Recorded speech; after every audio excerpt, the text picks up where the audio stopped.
नमस्कार। फिर से एक बार स्वागत है मेरे चैनल पर। मैं हूं राज। आप देख रहे हैं हाईवे 33।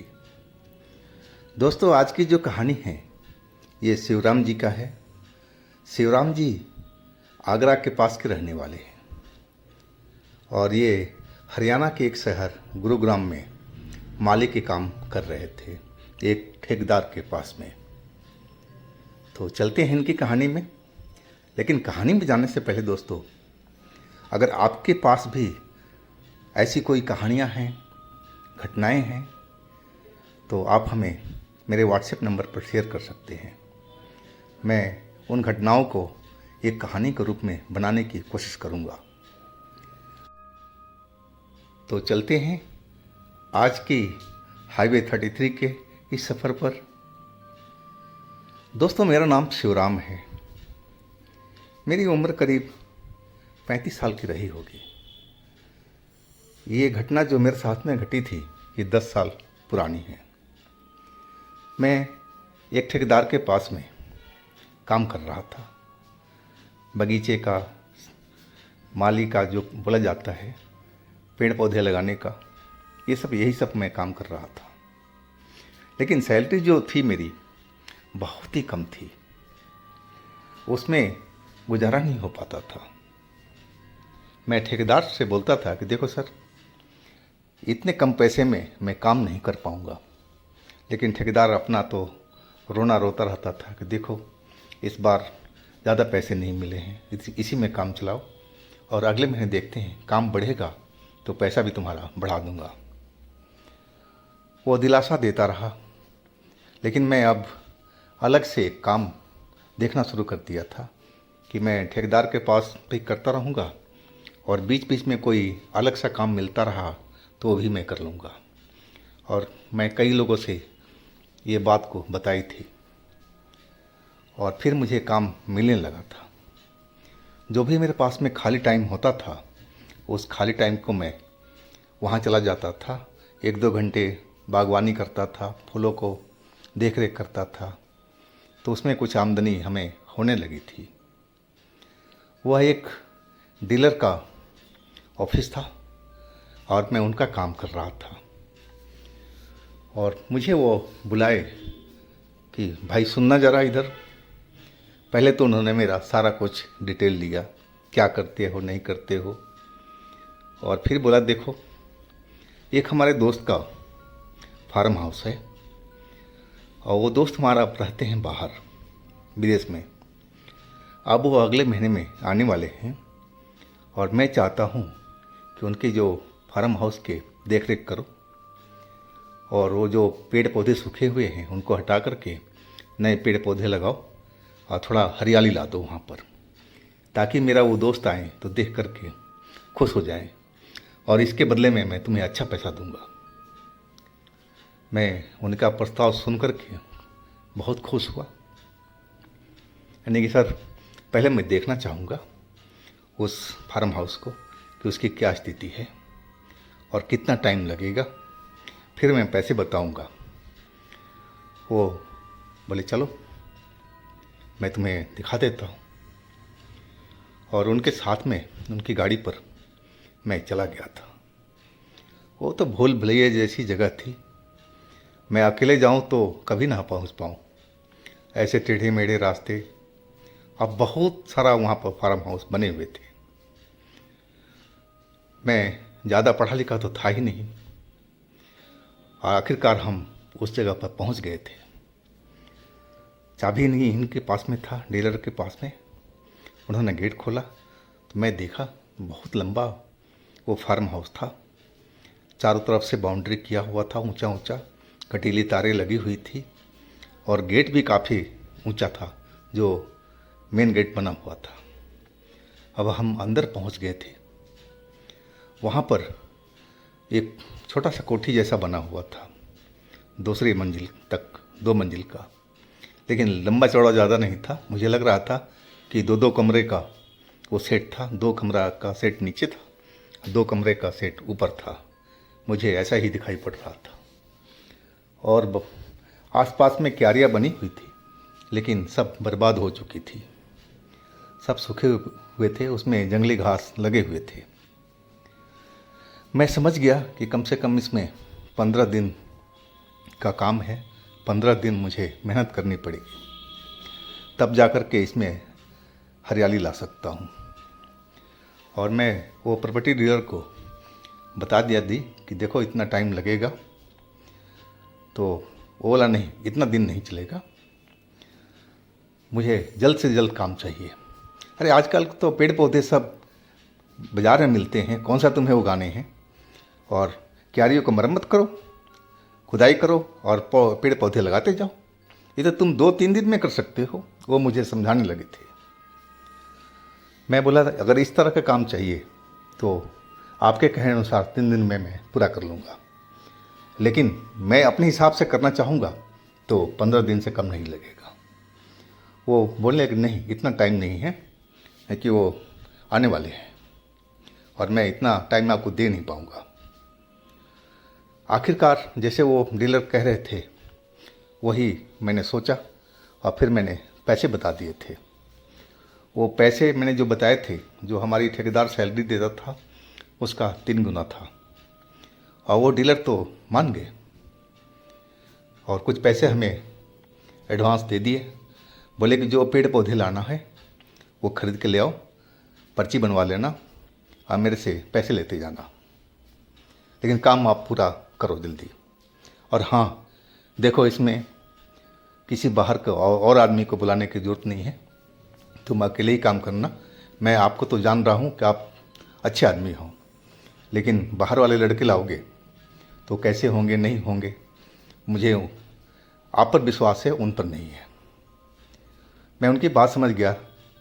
मैं तो ऐसे भी अकेले काम करने वाला इंसान हूँ, मैं भला बाहर से क्यों किसी को लेके आऊँगा, अपने पैसे क्यों खर्च करूँगा। लेकिन मैं उनकी बात को समझ चुका था। मैं अगले दिन से काम स्टार्ट कर दिया था। इधर ठेकेदार को मैं बोल दिया था कि मैं 3 दिन के लिए गांव जा रहा हूं और आने के बाद मैं आपका काम करूंगा। और इस जगह पर मैं आकर के अपना काम शुरू कर दिया था। पेड़ पौधे मैंने कुछ लाए थे और मैं क्यारियाँ उसके लिए तैयारी कर रहा था, खुदाई कर रहा था। मुझे लग रहा था कि मैं अगर इस तरह करता रहूँगा तो 2 दिन में भी काम ख़त्म कर सकता हूँ, लेकिन मुझे मेहनत करनी पड़ेगी। इसके लिए मुझे देर रात तक काम करना पड़ेगा।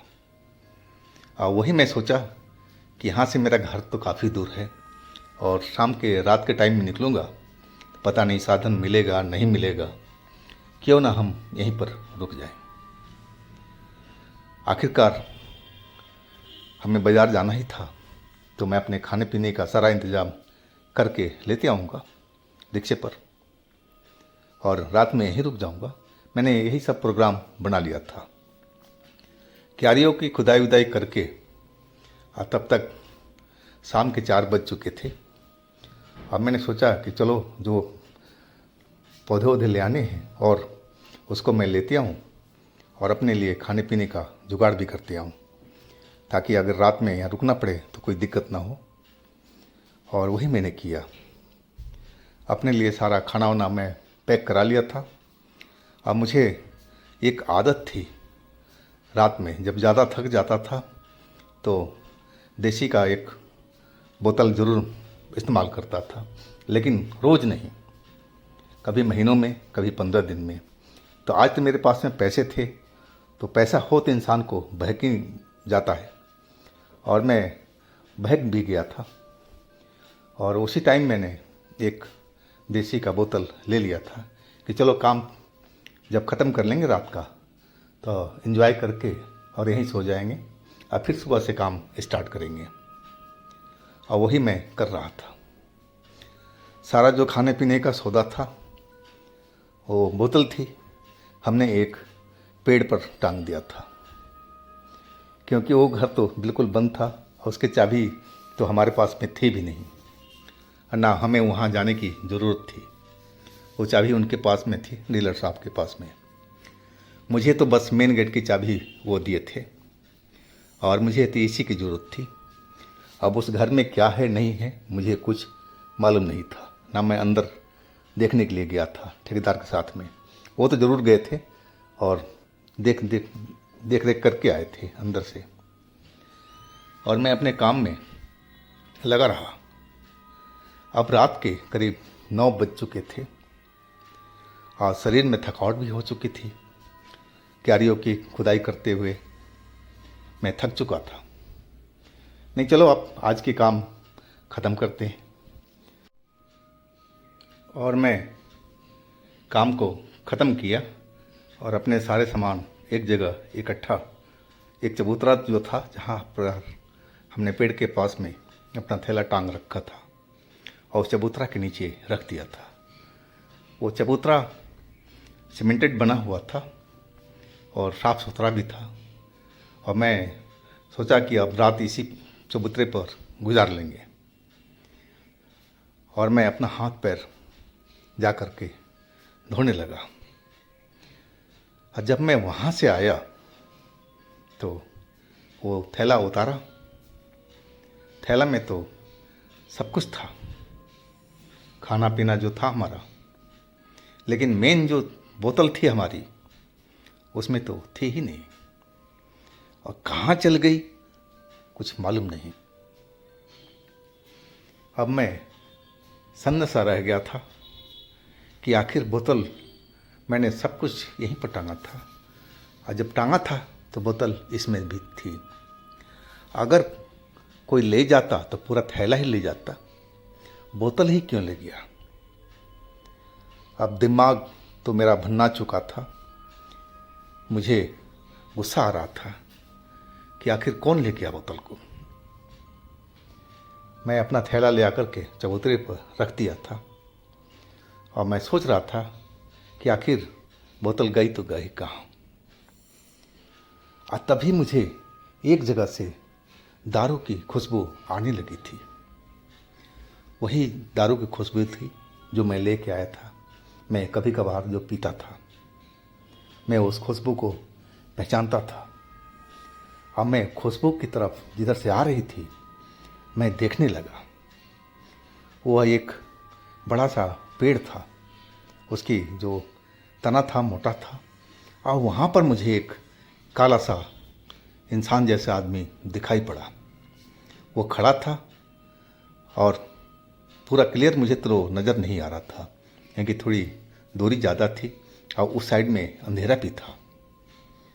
अब मुझे अब समझ में आ चुका था कि ज़रूर वो कोई ऐरा गैरा चोर है, और वो मेरी बोतल पर हाथ साफ कर लिया है, और वही शायद वो खोल करके पी रहा है, और तभी हमें उसकी स्मेल आई है। और मैं गुस्से से भरा हुआ और चल पड़ा था उस तरफ में, उस पेड़ के पास में अंधेरी वाली जगह पर। मैं जब नज़दीक पहुंचा तो वाकई में वो एक इंसान ही था, लेकिन उसकी जो लंबाई थी काफ़ी लंबा था और हेल्दी भी था। और वो हमारी जो बोतल थी वो बड़े मज़े से पी रहा था। अब तो बोतल देख करके मेरा दिमाग गर्म हो गया था, और मैं चिल्लाते हुए उसकी तरफ बोला, अरे चोर कहीं के, तू मेरा ही बोतल चुरा के लाया है, और तू आया कैसे यहाँ पर? गेट तो मैंने बंद कर रखा है, तू चोरी है ना? मैं तेरे को अभी सिखाता हूँ चोरी का क्या मज़ा होता है। डांटते हुए मैं उसकी तरफ बढ़ गया था, और वो जो इंसान था लंबा वाला, वो अब हमारी तरफ मुड़ चुका था। उसके हाथ में बोतल थी हमारी दारू वाली, और मेरे हिसाब से आधा से अधिक गटक गया था। अब मेरी तरफ वो देख रहा था अपनी अपनी लाल लाल आँखों से, और चेहरा तो एक साधारण आदमी की तरह ही लग रहा था। मुझे कहीं से भी वो भूत प्रेत जैसा नहीं लगा था, नहीं तो मैं उसके नज़दीक जाता ही नहीं, और गुस्से में उसके पास में चल पड़ा था। वो लाल आंखें देख करके मैं डरा नहीं था। मैं समझ गया था कि दारू पीने के बाद में इंसान को नॉर्मल आंखें ऐसे ही हो जाती है। तो मैं बेधड़क उसके पास में चला गया था, और जैसे ही उसके पास पहुंचा, उसने बोतल तो साइड में रख दिया था। अब मेरी कॉलर पकड़ करके एकदम एक ही हाथ से मुझे हवा में उठा दिया था कई फीट ऊपर।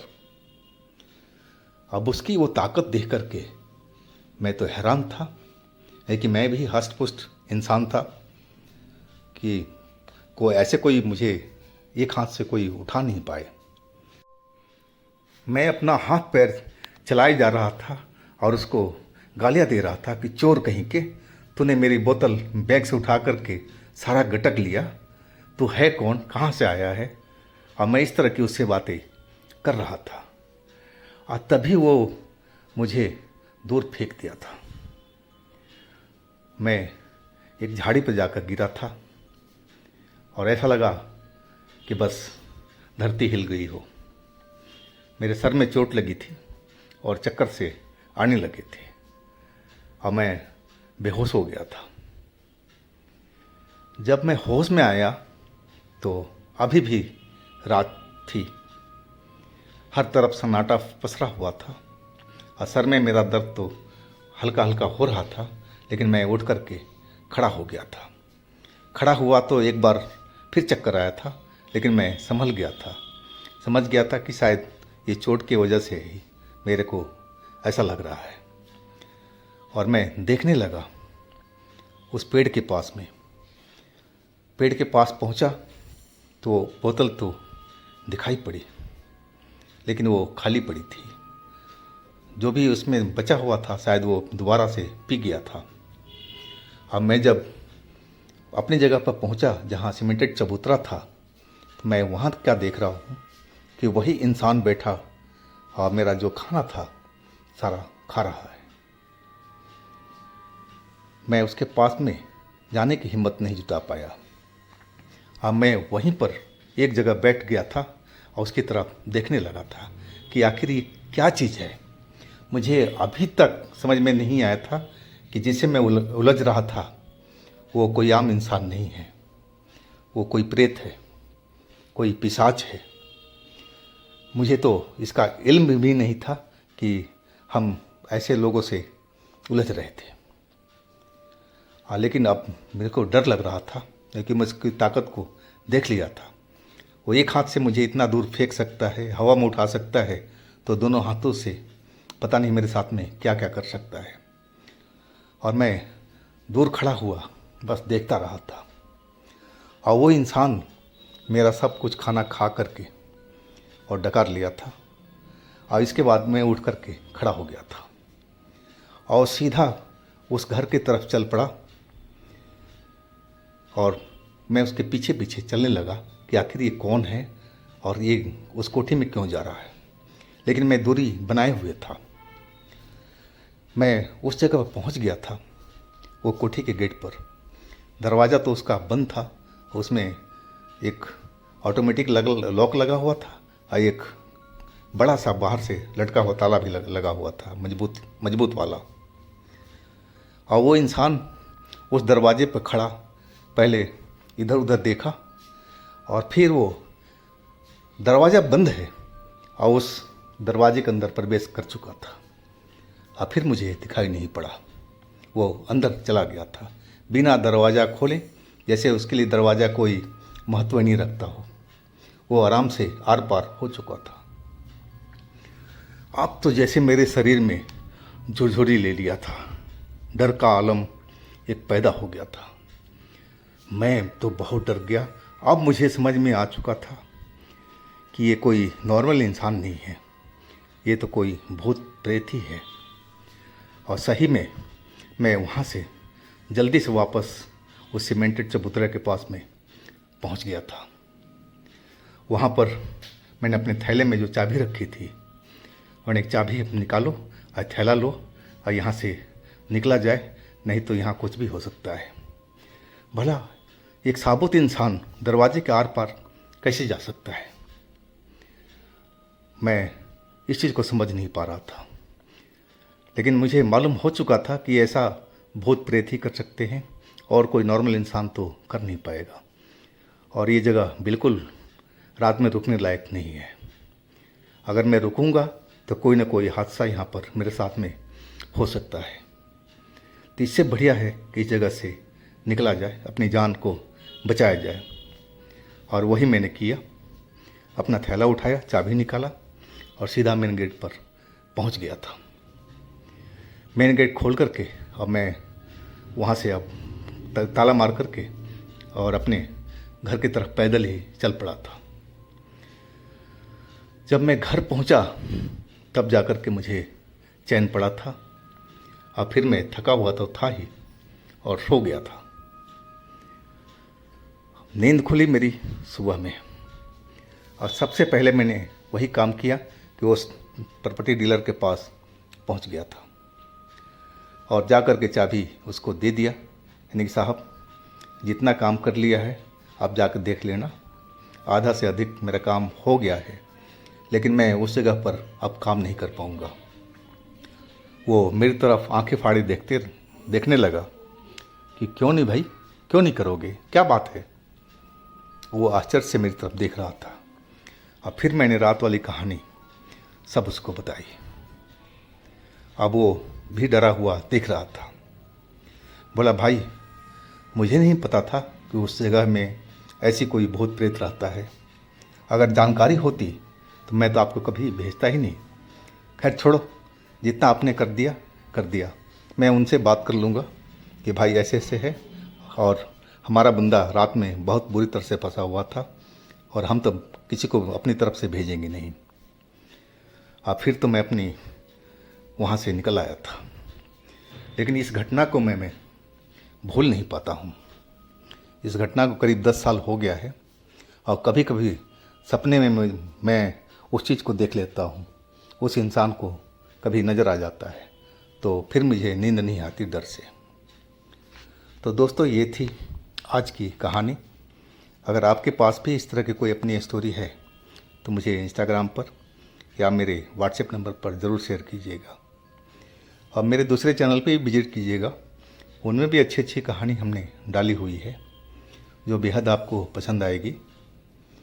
तो एक बार आप लोग ज़रूर विजिट कीजिएगा मेरे उस चैनल पर। चैनल का लिंक मैं नीचे डिस्क्रिप्शन बॉक्स में दे रखा हूँ। तो दोस्तों फिर मिलते हैं अगले दिन एक नई घटना, एक नई कहानी के साथ में। आप लोग अपना बहुत ही ख्याल रखिएगा। नमस्कार।